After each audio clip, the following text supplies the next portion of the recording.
Hey tout le monde, j'espère que vous allez bien. Aujourd'hui on se retrouve dans une nouvelle vidéo. Comme vous avez pu voir dans le titre, c'est une vidéo je teste des DIY expériences Pinterest. Entre autres, il y a une expérience et deux DIY, donc c'est parti. Pour le premier DIY qui est les balles rebondissantes, vous aurez besoin de borax ou de solution pour lentilles, de maïzena, de peinture fluorescente ou de colorant alimentaire, de l'eau tiède et des récipients jetables, de préférence. Pour commencer, vous allez venir verser de l'eau tiède dans un bol. Et vous y rajoutez 1 à 2 cuillères de maïzena, pas plus. Vous mélangez le tout jusqu'à obtenir un mélange homogène et vous rajoutez la solution pour lentilles ou le borax. Moi je viens rajouter une dose entière et je mélange le tout. Une fois que votre mélange est fini, vous mettez cela de côté. Vous venez prendre 2 récipients en plastique et vous venez mettre de la colle à part égale. Moi je viens prendre de la peinture fluorescente d'un jeu Papermate pour faire des dessins sur les vitres, mais c'est totalement facultatif. Donc comme vous avez pu voir, je viens prendre les couleurs bleu et jaune parce que je les trouve vraiment super belles, mais si vous n'avez pas de peinture fluorescente, des colorants alimentaires fonctionnent très bien. Vous venez verser votre peinture dans la colle à part égale, donc autant de jaune que de bleu bien évidemment.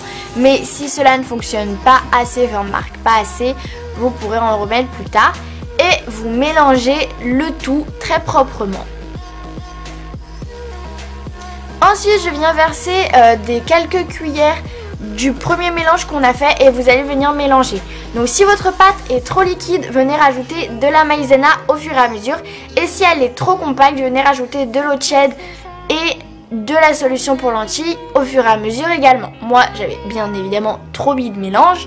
Et vous savez que la pâte est prête quand elle commence à se détacher des parois, mais ça peut être trompeur parce que moi ce n'était pas prêt du tout. D'ailleurs je vais vous expliquer après, vous allez me revoir, mais pas pour le moment.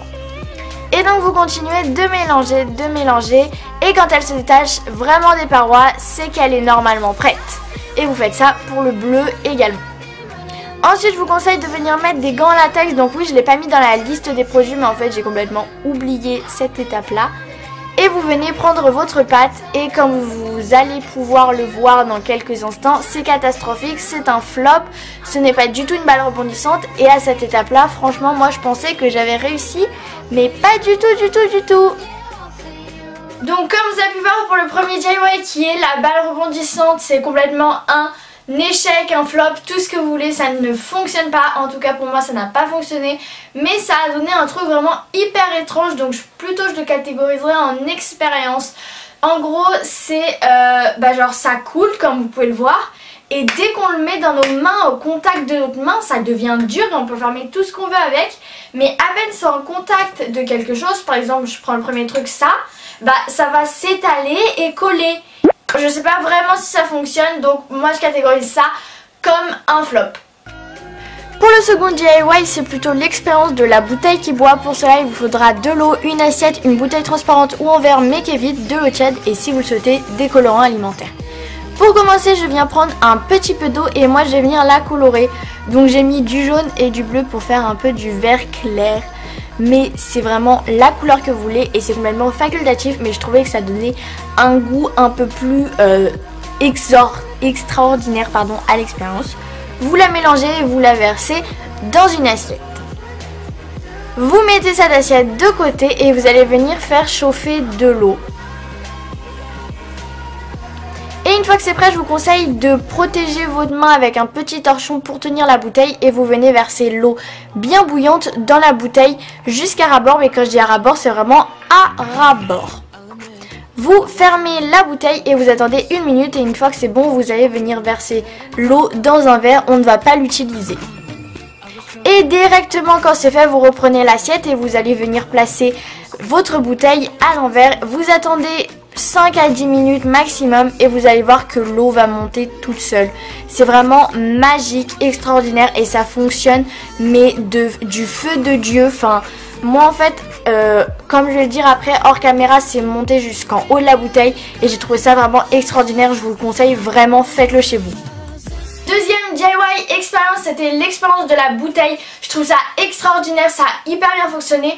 Malheureusement à un moment donné, en fait vu que ça prenait hyper beaucoup de temps à monter dans la bouteille, et ben en fait j'ai coupé la caméra, sauf que pile poil à ce moment là, comme par hasard, l'eau est montée direct jusqu'en haut de la bouteille. C'est un truc de ouf, extraordinaire, malade. Je vous invite vraiment à essayer chez vous. En tout cas moi ça a été une réussite énorme et donc je valide totalement cette expérience.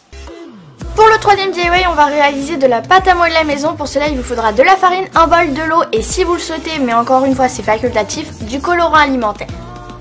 Pour commencer, vous prenez de la farine, une bonne dose dans un bol. Et c'est à ce moment-là qu'on va venir colorer notre farine, notre pâte. Mais c'est comme vous souhaitez, donc moi je viens faire tout basique du rose.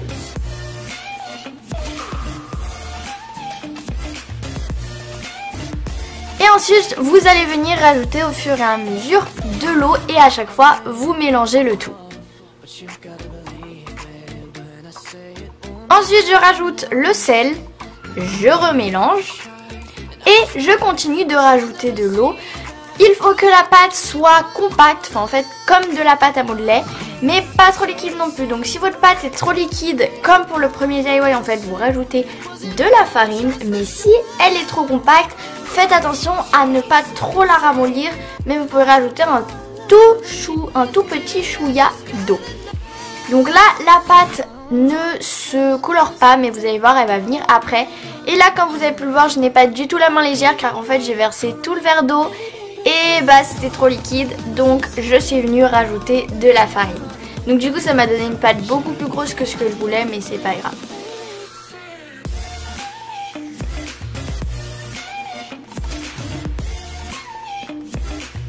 Et donc là on peut déjà apercevoir que la pâte se colore, car en fait vu qu'il y a plus d'eau, les grumeaux se dissouent et en fait les grumeaux ont intégré les bulles de colorant et donc là la couleur se libère. Une fois qu'elle se décolle des parois, vous la prenez dans la main, vous mettez un petit peu de farine sur votre plan de travail et évidemment sur vos doigts, ce que je n'ai pas fait. Ne me suivez surtout pas.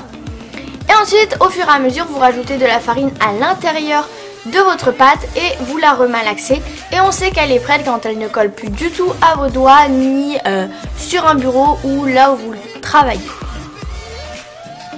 Et voilà, vous pouvez maintenant vous amuser à faire toutes les formes que vous souhaitez, à faire comme le slime, c'est-à-dire les petites bulles, mais bref, c'est déjà prêt.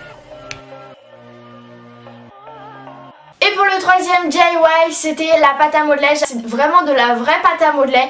Donc si vous ne voulez pas dépenser beaucoup de sous, mais que vous voulez faire plein de couleurs différentes de pâte à modeler pour vos enfants, je vous invite vraiment à faire cette recette parce qu'elle fonctionne énormément.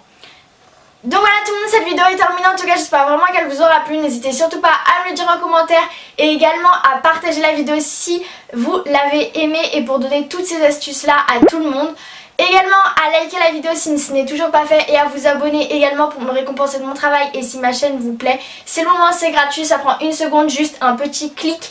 Et voilà, vous êtes abonné et surtout n'hésitez surtout pas à activer également la petite cloche pour recevoir une notification de mes sorties de vidéos. Moi je vais arrêter de parler, je vais vous laisser là et je vous retrouve la semaine prochaine dans une nouvelle vidéo. Bye.